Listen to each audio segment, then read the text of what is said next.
আমরা অনেকেই red lipstick পরতে পছন্দ করি না, স্পেশালি যারা নিউড লিপস পছন্দ করি। কারণ আমাদের মনে হয় রেড লিপস্টিক অ্যাপ্লাই করলে ওটা অনেকটা লাউড লাগবে দেখতে, বা বলতে গেলে একদম ক্যাটক্যাটে লাগবে।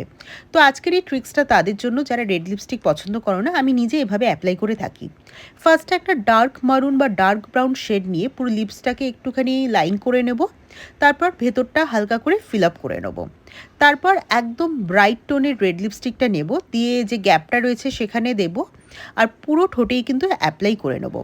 দেখো, একদম ব্রাইট টোনের কিন্তু আমি রেড এটা অ্যাপ্লাই করছি, কিন্তু এইটা ডার্ক টোনের ওপর অ্যাপ্লাই করাতে অনেকটা কিন্তু কুল টোনে চলে যায়, মানে ওয়ার্ম টোন থেকে অনেকটা কুল টোনে চলে যায়।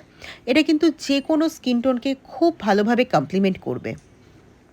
তো যারা রেড লিপস্টিক একদম পছন্দ করো না, তারা একটু এভাবে ট্রাই করে দেখো। এটা সব স্কিন টোনে কিন্তু খুব ভালো যাবে, কারণ এটা কুল টোন একটা রেড।